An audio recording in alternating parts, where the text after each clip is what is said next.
ang computer. So sa video na ito, tuturo ko sa inyo kung paano mag-assemble ng computer. So una ay ready natin ang ating mga gamit at ang computer parts. So ang una na dyan ay kakabit natin ang ating CPU sa CPU socket. So sa pagkabit ng CPU, imamatch natin ang triangle na nakalagay sa CPU at ang triangle na nakalagay sa motherboard. Katulad nito, tandaan, mag-ingat sa pagkabit ng CPU sapagkat ang CPU pins na nakalagay sa ating motherboard o CPU ay sensitive at madaling mabagay kung hindi natin ito iingatan. After natin nagkabit ng ating CPU, ay ilak na natin ang ating lever.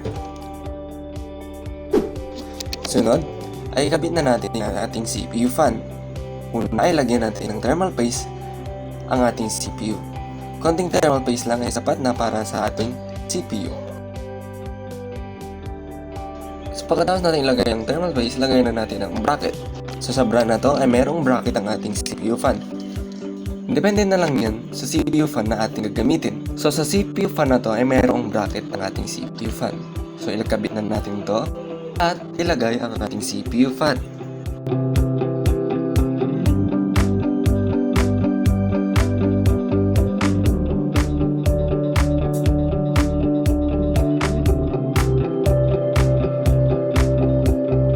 And then, pagkatapos natin ikabit ang ating CPU fan, isaksak na natin to sa ating CPU fan pin.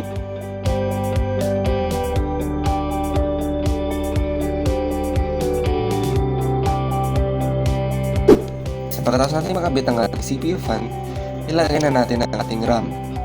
Lalagay natin ang RAM sa isa sa mga bakanting RAM slot ng motherboard.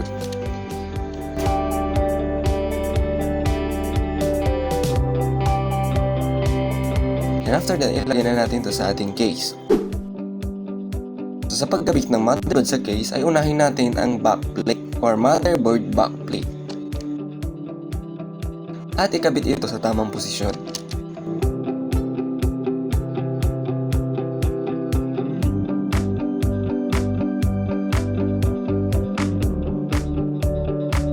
At ating ilagay ang ating motherboard.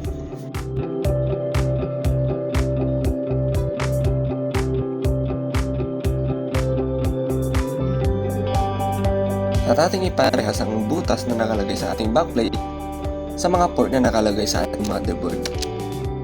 And after that, ating nang i-screw ang ating motherboard. So sa pag-screw ng ating motherboard, gagamit tayo ng crisscross pattern. So sa unahin na ng 1, 2, 3, and 4.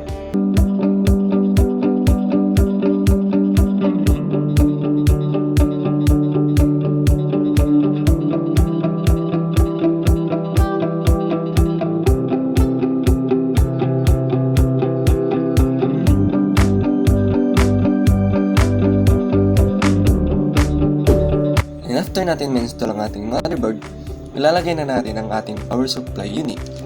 Again, kabit natin ito sa tama niyang direksyon.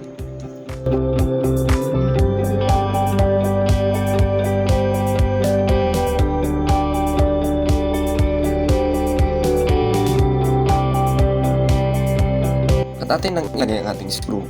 Again, gagamit tayo ulit ng crisscross pattern.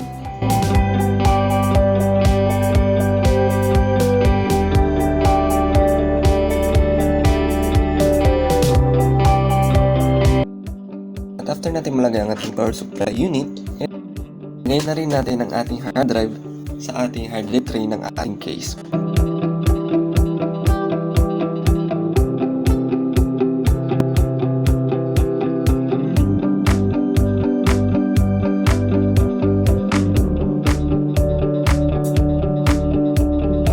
And then sumunod, ikabit na rin natin ang ating graphics card.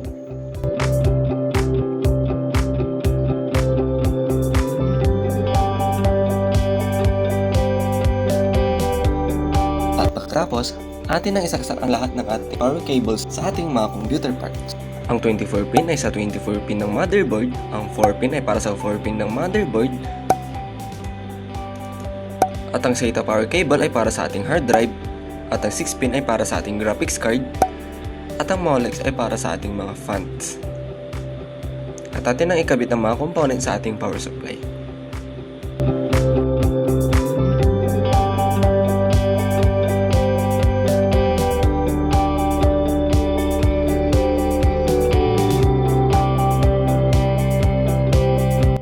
Tapos nilagay na natin ang ating SATA cable sa ating hard drive at sa ating SATA port ng ating motherboard.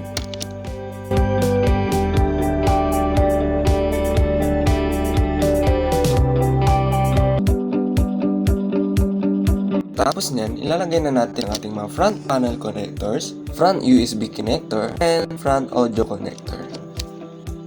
Saan ang front USB ay mapupunta sa front USB. Ang front audio ay mapupunta sa front audio connector ng motherboard. Ang ating HDD LED ay para sa ating 1-3 pin. Ang ating power switch ay para sa ating 6 and 8 pin. Ang reset switch ay para sa 5 and 7 pin. Ang power LED ay para sa ating 2 and 4 pin ng ating front panel.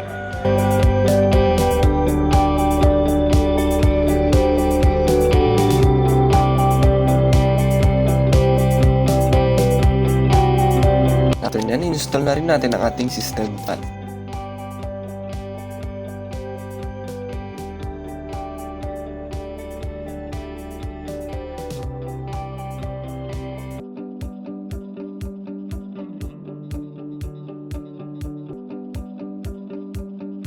Pagkatapos natin ilagay ang lahat ng components, ay ibabalik na natin ang ating side cover.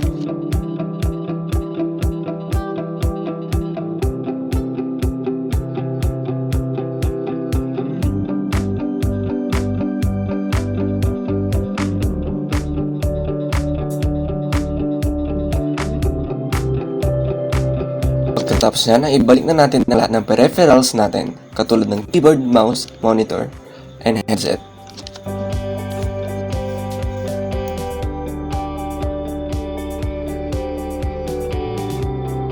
And after natin may kabit lahat, ating isiswitch on ng ating computer upang malaman kung gumagana ba. At ayan, gumana na ang ating computer. So dito na nagtatapos ang video na to. Sa muli, ako si Gio at ito ang Computer.